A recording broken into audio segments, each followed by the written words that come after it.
Marcus Chen pressed his face against the cold metal of the observation window, watching the Vorthan guards patrol the detention level with their usual arrogant swagger. For 3 years, he had studied their patterns, their weaknesses, their blind spots. Today, everything would change. The Vorthons had made a crucial mistake when they captured humanity.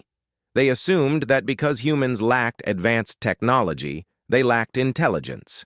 They treated the detention facility like a zoo, displaying their primitive specimens to visiting dignitaries from across the galaxy. What they didn't realize was that every visitor, every conversation, every careless word had been carefully observed and cataloged by the humans inside. "You sure about this, Marcus?" whispered Sarah Kim from the bunk beside him. The former naval engineer had been captured during the same raid that brought Marcus here. "If this goes wrong—" "It won't," Marcus replied, his voice steady despite the adrenaline coursing through his veins. "We've been planning this for 18 months. Every detail, every contingency. The Vorthons think they're dealing with animals. Time to show them what animals can do when they're cornered." The detention facility housed nearly 2,000 humans from various captured ships and colonies.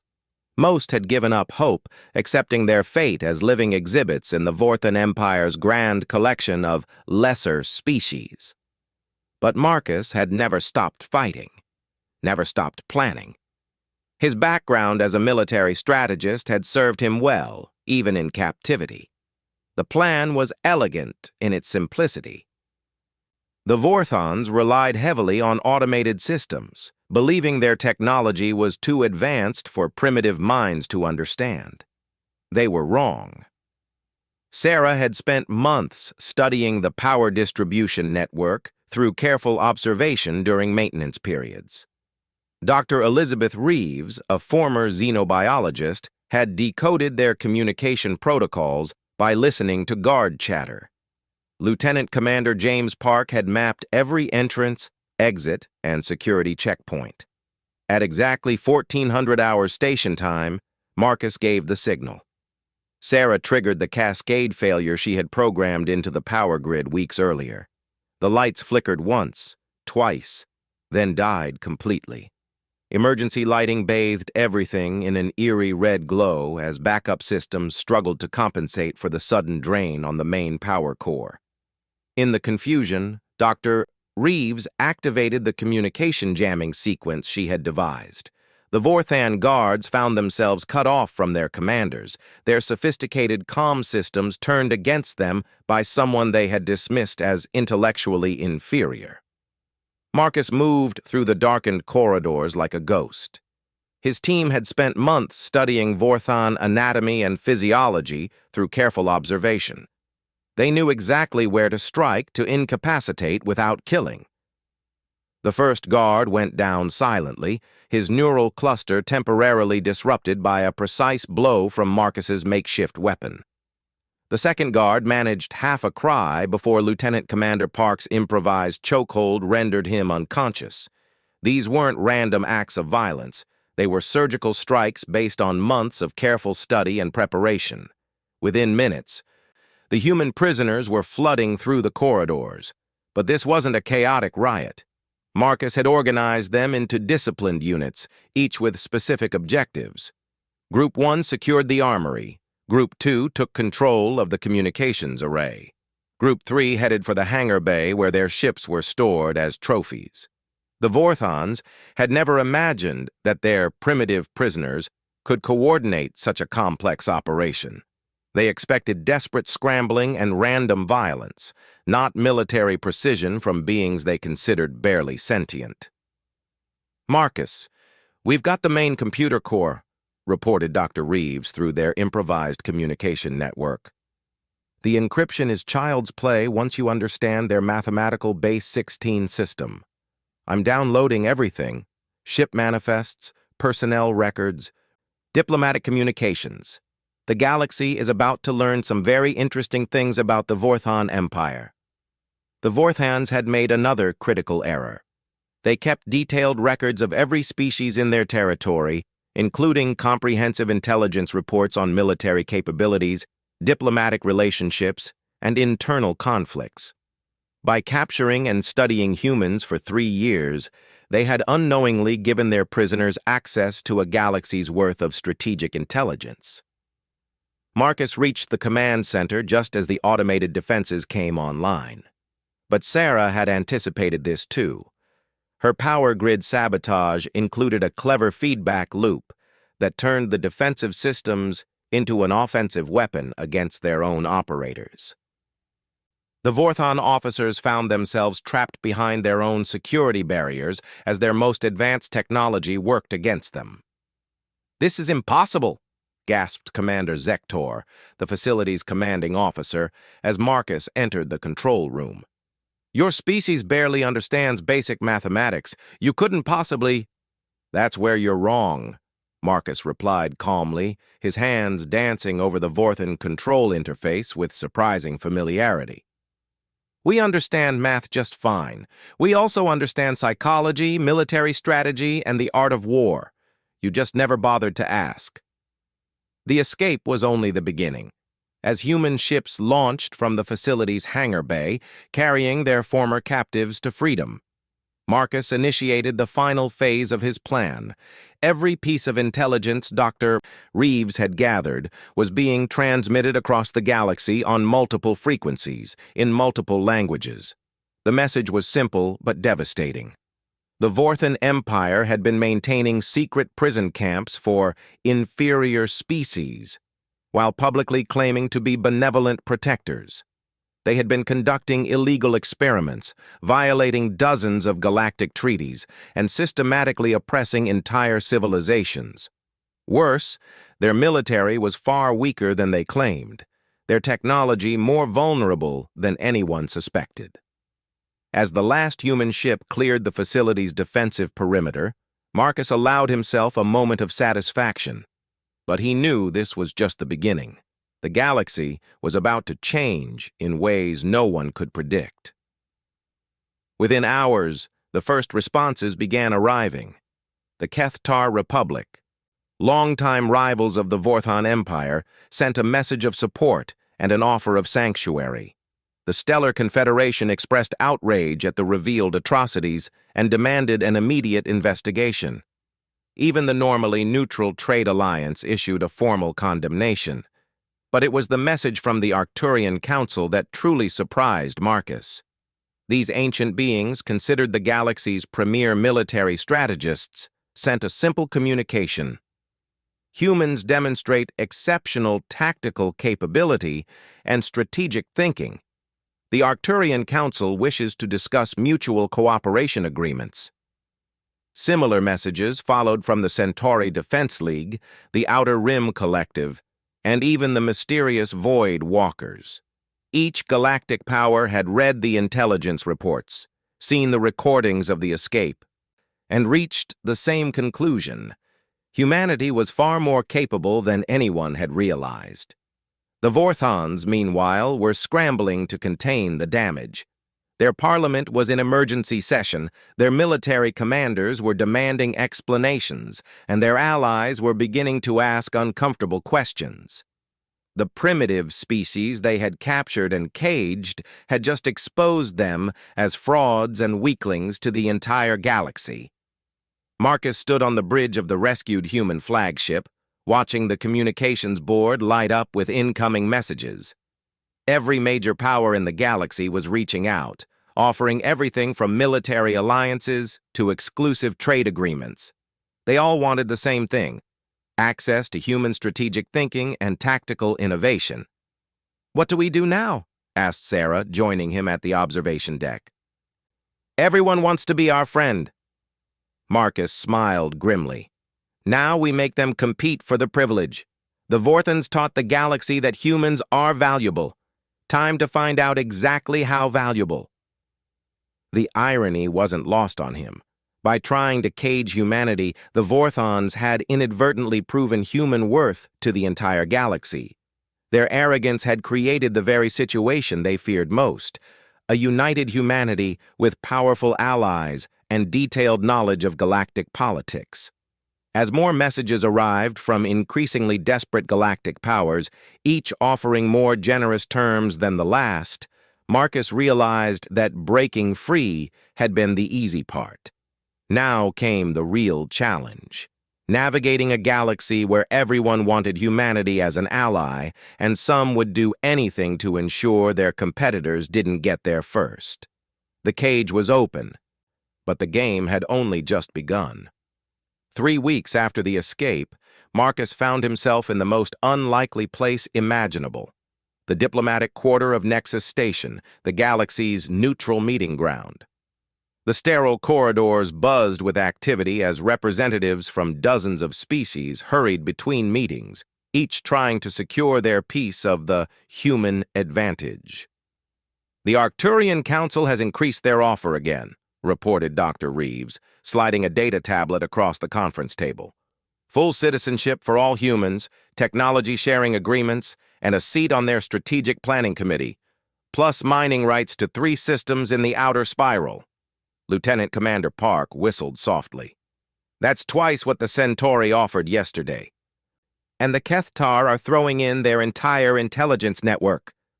Marcus studied the latest proposals with growing amazement. In just 3 weeks, humanity had gone from being considered a primitive curiosity to the most courted species in the galaxy. Every major power wanted human strategic thinking, and they were willing to pay astronomical prices for it. "Sir," Sarah Kim entered the room with a concerned expression. "We have a problem. The hegemony delegation just arrived." The hegemony. Even their name sent chills through the galactic community. Where other powers offered trade agreements and mutual cooperation, the hegemony specialized in acquisition through force. If they wanted something, they took it. The fact that they had sent a delegation instead of a battle fleet was almost more unsettling than a direct attack would have been. Marcus walked to the viewport and watched the hegemony ships dock with the station. Sleek, predatory vessels that radiated menace even in the peaceful environment of Nexus Station. "Any word on who they sent?" "War leader Crixtal herself," Sarah replied grimly. "The destroyer of Sirius Prime. She's never negotiated for anything in her life." An hour later, Marcus stood in Diplomatic Suite 7, facing the most dangerous being in the galaxy. War leader Crixtal was exactly what he had expected. 2.5 meters of scaled muscle and razor-sharp claws, with eyes like molten gold that seemed to see straight through to his soul. "Human Marcus," she growled in accented Standard Galactic. "Your species has caused considerable disruption to established order." "That wasn't our intention," Marcus replied carefully. "We simply wanted our freedom." Crixtal's laugh was like grinding metal. Freedom. Such a primitive concept. The hegemony offers something far more valuable: power. Join us, and humanity will rule over lesser species rather than serve them. At what cost? Cost? Crixtal tilted her massive head. "You misunderstand. This is not negotiation. This is notification. Your strategic capabilities are too valuable to remain in unreliable hands. The hegemony will acquire human services, with or without cooperation." Marcus felt ice forming in his stomach, but his expression remained neutral. "That sounds remarkably like what the Vorthans told us. How did that work out for them?" For the first time, something resembling uncertainty flickered in Crixtal's eyes. The Vorthon Empire's collapse had been swift and spectacular. Within days of the intelligence leak, rebellions had erupted on 17 worlds. Their military, exposed as far weaker than claimed, had crumbled under coordinated attacks from multiple directions. The empire that had seemed invincible for centuries was now a collection of squabbling successor states. "The Vorthons were weak," Crixtal snarled. "The hegemony is not." "Neither were the Vorthons until they underestimated us," Marcus countered. "They thought we were primitive animals right up until we dismantled their empire from the inside." "What makes you think you're any different?" The meeting ended with thinly veiled threats from both sides, but Marcus had achieved his objective. Word of the hegemony's interest would spread quickly, and every other power in the galaxy would redouble their efforts to secure human alliance before the hegemony could act. The next morning brought a flood of new offers. The trade alliance promised exclusive economic partnerships worth trillions of credits. The ethereal collective offered to share their most closely guarded technological secrets. Even the isolationist Void Walkers emerged from their mysterious dimension to propose a mutual defense pact. But it was the message from the Meridian Republic that caught Marcus's attention. Unlike the others, they weren't offering wealth or power. Instead, they sent a simple request. Would humanity be willing to help us free our own people from hegemony occupation? "It's a trap," warned Park during the morning briefing. "The Meridians have been fighting the hegemony for decades. Getting involved would make us a target." "We're already a target," Sarah pointed out. "Crixtal made that clear yesterday. The question is whether we want to be passive victims or active participants." Dr. Reeves pulled up star charts on the main display.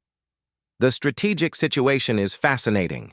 If the Meridians break free from hegemony control, it creates a buffer zone between hegemony space and the core worlds.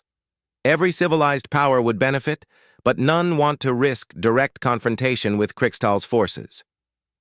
Marcus studied the data with growing interest. The Meridian worlds were perfectly positioned to disrupt hegemony supply lines and communication networks. A successful liberation would weaken the hegemony's ability to project power throughout the galaxy. But it would require exactly the kind of careful planning and coordination that had made the Vorthon escape possible. "Set up a meeting with the Meridian representative," Marcus decided, "but quietly. And make sure our Arcturian friends know what we're considering. They might have valuable insights about hegemony military doctrine." The Meridian representative turned out to be exactly what Marcus had hoped for. A former military officer named Commander Veltar, who understood both strategy and desperation. Her people had been under hegemony occupation for 37 years. Their resistance movements crushed repeatedly by superior firepower and ruthless efficiency. "We have tried everything," Veltar explained during their clandestine meeting in a shielded conference room. "Direct assault, guerrilla warfare, diplomatic pressure from other powers. Nothing works against the hegemony's military machine." "That's because you've been fighting their strengths instead of exploiting their weaknesses," Marcus replied. "Tell me about their command structure, their communication protocols, their resource distribution networks." For the next 4 hours, Veltar provided a detailed breakdown of hegemony operations on the Meridian worlds. As she spoke, Marcus began to see patterns that the Meridians had missed. The hegemony's greatest strength, their rigid hierarchical command structure, was also their greatest vulnerability. "They rely too heavily on centralized control," Marcus explained as he sketched out preliminary plans. "Every decision flows up and down through predetermined channels, disrupt the command network, and the entire system becomes paralyzed." "Easier said than done," Veltar replied skeptically. "Their communication systems are the most advanced in the galaxy." "Advanced doesn't mean unbreakable," Sarah interjected. "The Vorthons had advanced systems too. The key is turning their own technology against them." Dr. Reeves leaned forward eagerly. "The intelligence we gathered from the Vorthan computers includes detailed analysis of hegemony communication protocols. They've been intercepting hegemony transmissions for years as part of their military intelligence operations." Marcus smiled grimly. The Vorthans' obsession with gathering intelligence on their enemies was about to benefit their former prisoners in ways they never could have imagined. Word of the secret meetings inevitably leaked, as Marcus had known it would. Within hours, representatives from every major power were requesting urgent conferences. The Arcturians offered military advisors and advanced weapons. The Kethtar promised intelligence support and secure communication networks. Even the typically cautious trade alliance hinted at massive financial backing for humanitarian operations. But it was the message from an unexpected source that truly surprised Marcus. The communication came from the Vorthan successor states, the fragments of the fallen empire that were still struggling to maintain some semblance of order. Their offer was simple but compelling: complete access to all remaining Vorthan intelligence on the hegemony, plus logistical support for any operations against their mutual enemies. "They're desperate," Park observed during the emergency briefing. "Their former territories are being carved up by the hegemony and the Kethtar. They need allies who can actually help them survive." "Which makes them valuable," Marcus replied. "Desperate allies are often the most reliable allies, as long as you can trust them not to betray you to save themselves." The Vorthan representative, former Admiral Thys Ka, arrived under heavy security and deeper shame. Marcus met her in the same diplomatic suite where he had confronted war leader Krixtal, but the atmosphere was entirely different. "Your species has achieved something remarkable," Thys Ka admitted, her normally proud bearing subdued by recent events. "In 3 weeks you have accomplished what we could not in 3 centuries. You have made the hegemony pause and reconsider their actions." "We've made them nervous," Marcus corrected. "That's not the same as stopping them." "Perhaps not. But nervous enemies make mistakes. And when the hegemony makes mistakes, people die. Usually us." Thys Ka activated a holographic display showing hegemony fleet movements. "They are repositioning forces throughout the Mid-Rim, pulling ships from patrol duties to concentrate near human territories. This creates opportunities for those who know how to exploit them." The data was invaluable. Troop movements, supply schedules, command rotations, everything needed to plan operations across multiple star systems simultaneously. Combined with the Meridian intelligence and the captured Vorthan files, it painted a comprehensive picture of hegemony's strengths and weaknesses. "Why help us?" Marcus asked bluntly. "Your people have no reason to trust humanity?" Thys Ka's bitter laugh echoed through the chamber. "Trust? Trust died with our empire. This is about survival. The hegemony will eventually come for what remains of our territories. When they do, we will need allies who understand warfare as more than simple application of superior firepower." Over the following days, the coalition began to take shape. Humans would provide strategic planning and tactical coordination. The Meridians would contribute local knowledge and existing resistance networks. The Arcturians offered advanced weaponry and military advisors. The Kethtar promised intelligence support and secure logistics. Even the fractured Vorthan states pledged their remaining fleet assets. But the most crucial addition came from an unexpected source: the Stellar Confederation. The galaxy's largest democratic alliance announced their humanitarian concern for oppressed populations throughout hegemony space. While they couldn't officially sanction military action, they could provide defensive support to protect refugee populations and monitor compliance with galactic law. Translation: they would provide cover and legitimacy for operations against the hegemony, as long as those operations could be framed as liberation rather than conquest. As Marcus stood in the observation lounge watching the steady stream of ships arriving at Nexus Station, he marveled at how quickly everything had changed.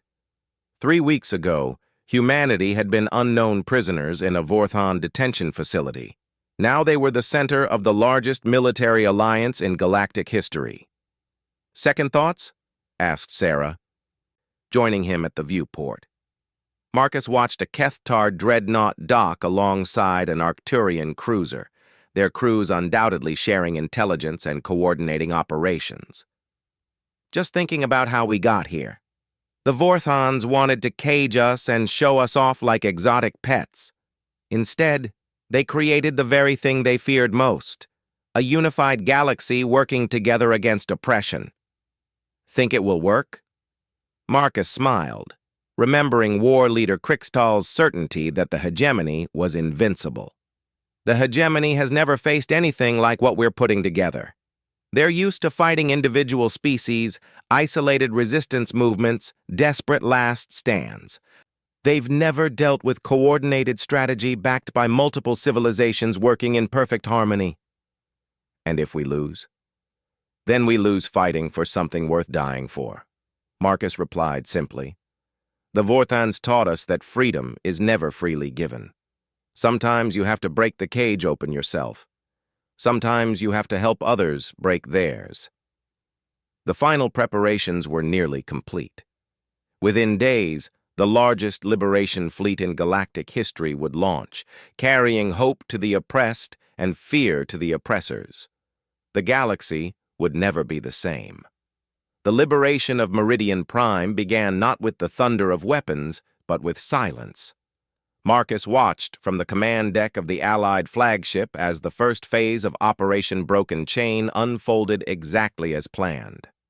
Across 17 star systems, hegemony communication networks suddenly went dark, victims of carefully placed logic bombs that had been infiltrating their systems for weeks.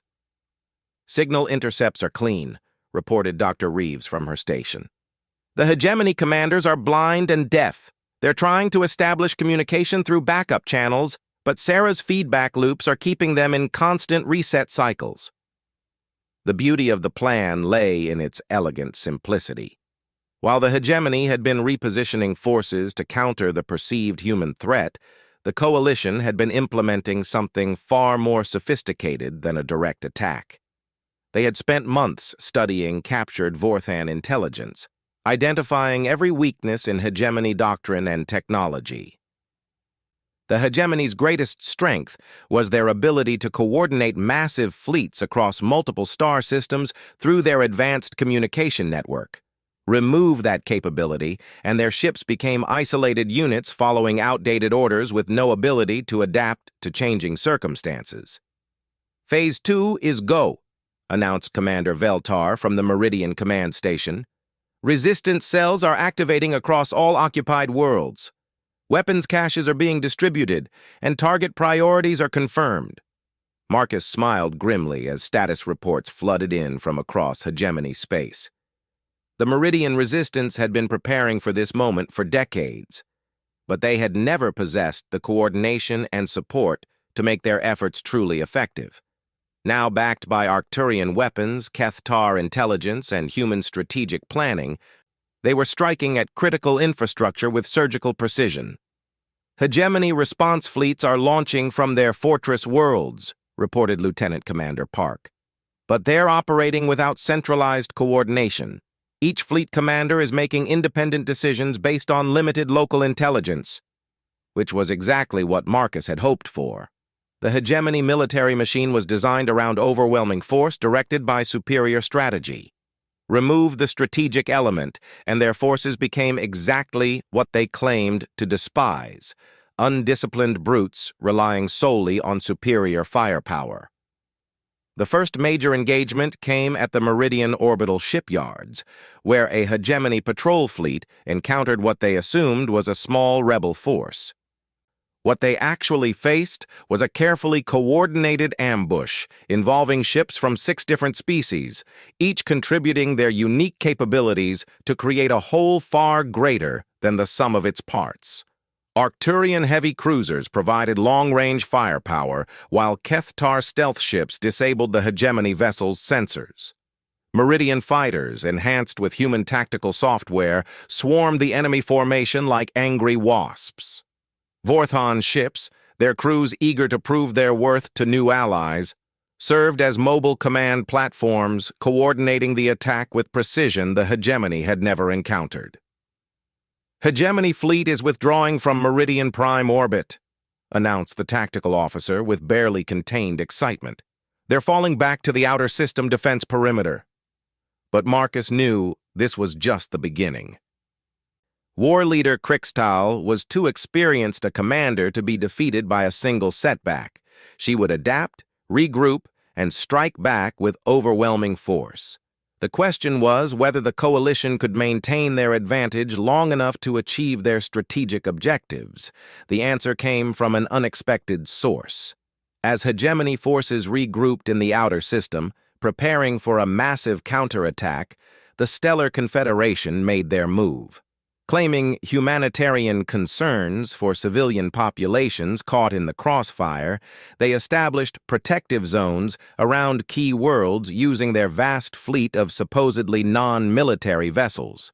Of course, the distinction between a civilian protection ship and a heavy cruiser became rather academic when the ships in question mounted the same weapon systems and carried the same defensive capabilities. The Confederation had found a way to participate without officially declaring war, forcing the hegemony to either attack humanitarian vessels or operate around significant fleet concentrations. The Confederation is establishing a protection zone around Meridian Prime, reported the communications officer. Krixtal's forces can't approach the planet without engaging Confederation civilian ships. War leader Krixtal's response was predictably violent. Unable to strike directly at the coalition forces, she ordered attacks on undefended worlds throughout the region. If she couldn't have victory, she would settle for terror. Which was exactly the mistake Marcus had been waiting for. "All units, initiate Phase 3, Marcus commanded. Operation Broken Chain is now a galaxy-wide operation." The hegemony had always maintained control through fear, demonstrating their power by making examples of those who opposed them. But their recent attacks on civilian populations had finally provided the coalition with the justification they needed for total war. Across the galaxy, resistance movements that had been waiting centuries for their moment struck simultaneously. The Andromedans declared independence and seized their orbital defense platforms. The Rigelian Republic formally withdrew from hegemony agreements and closed their borders. Even the Centauri Defense League, traditionally neutral in galactic conflicts, announced they would protect all beings seeking freedom from oppression. But the most devastating blow came from within hegemony space itself. The intelligence that Dr. Reeves had gathered from the Vorthon computers included detailed maps of secret hegemony prison facilities throughout their territory, the locations of detention camps, forced labor colonies, and re-education centers that the hegemony claimed didn't exist. When that information was broadcast across the galaxy, along with recordings of conditions inside those facilities, even the hegemony's few remaining allies began to question their loyalty. The Trade Alliance suspended all commercial relationships with hegemony worlds. The Neutral Zone Collective closed their borders to hegemony ships. Even species that had never shown interest in galactic politics began expressing concern about hegemony methods. "This is impossible," War leader Krixtal snarled during an emergency communication to Marcus. "You are a primitive species. You lack the resources for galaxy-wide operations. Your coordination networks should have failed days ago." "That's the difference between tyranny and cooperation," Marcus replied calmly. "Tyranny requires constant control and perfect communication. Cooperation works because everyone understands their role and believes in the objective. When you're fighting for freedom, you don't need someone telling you what to do every moment." The final phase of the operation began when the first hegemony fortress world fell to internal revolution. Garrison troops, many of whom were conscripts from conquered worlds, turned on their commanders when presented with evidence of the atrocities committed in their name. The supposedly impregnable defenses crumbled from within, betrayed by those who were supposed to maintain them. Within weeks, the hegemony's territorial control had collapsed to a handful of core worlds. Their massive fleets, designed for conquest and intimidation, found themselves unable to coordinate effective operations against an enemy that seemed to be everywhere at once. "We're receiving surrender requests from 17 hegemony sector commanders," reported the communications officer with amazement. "They're offering to turn over their territories to coalition administration in exchange for safe passage for their personnel." Marcus studied the tactical displays showing the complete dissolution of hegemony power. It had taken less than 2 months to dismantle an empire that had dominated the galaxy for centuries. The speed of the collapse was almost frightening in its implications. "What do we do with victory?" asked Sarah, joining him at the command station. "We've destroyed the hegemony, liberated their territories, and proven that cooperation can defeat oppression. Now what?" It was a question Marcus had been considering for weeks. The coalition had achieved something unprecedented in galactic history, the complete defeat of a major empire without replacing it with another empire. They had proven that diverse species could work together as equals rather than conquerors and subjects. "Now we prove that we're not just good at destroying tyrannies," Marcus replied. "We show the galaxy that we're even better at building something worth preserving." The Galactic Cooperation Council was formally established 6 months later on the neutral world of Haven's Rest. Unlike previous galactic governments, it operated on principles of voluntary association and mutual benefit, rather than conquest and domination. Each member species retained their sovereignty while contributing to collective security and prosperity. Humanity's role in the new order was unprecedented. Despite being relative newcomers to galactic society, humans found themselves serving as mediators, strategists, and advisors to civilizations that had existed for millennia. Their ability to see patterns that others missed, to find solutions that worked for everyone involved, had made them indispensable to the new galactic order. "Representative Chen," announced the Arcturian delegate during the council's inaugural session. "The Arcturian people wish to formally thank humanity for their role in establishing this new era of cooperation. Your species has taught us that wisdom is not determined by age or technological advancement, but by the willingness to see beyond immediate self-interest." Similar statements followed from dozens of species, each acknowledging humanity's unique contributions to galactic peace.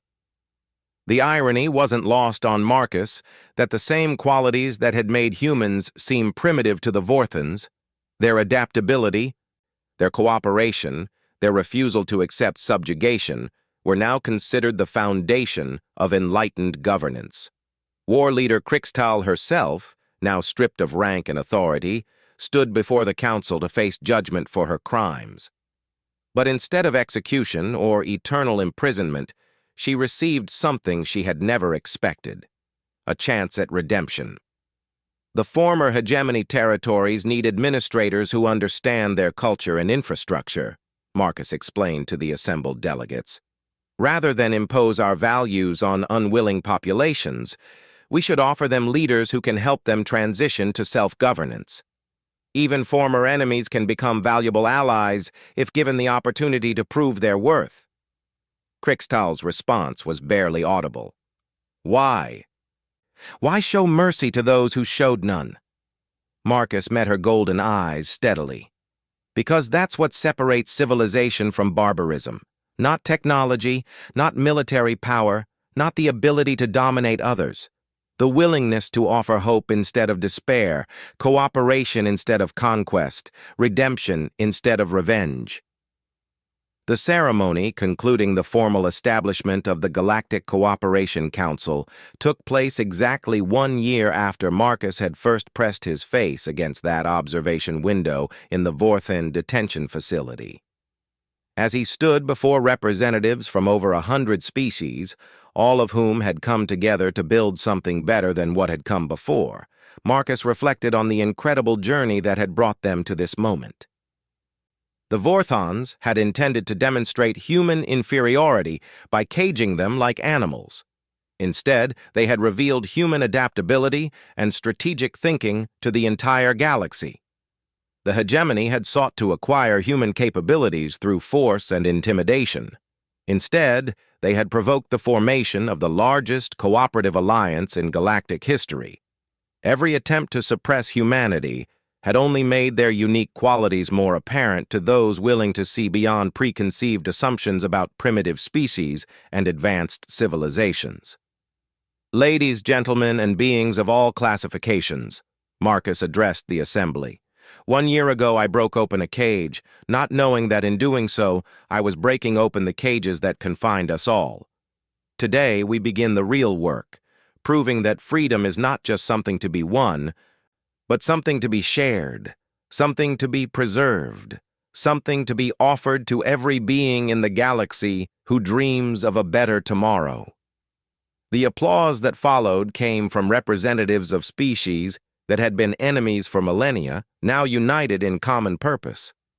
The cage was not just open, it had been utterly destroyed, replaced by something far better, a galaxy where cooperation triumphed over conquest, where wisdom mattered more than weapons, and where the dream of freedom was available to all who dared to reach for it. Marcus Chen, former prisoner, had become Marcus Chen, architect of galactic peace. The journey from cage to council chamber had taken just 1 year, but its effects would resonate throughout the galaxy for generations to come.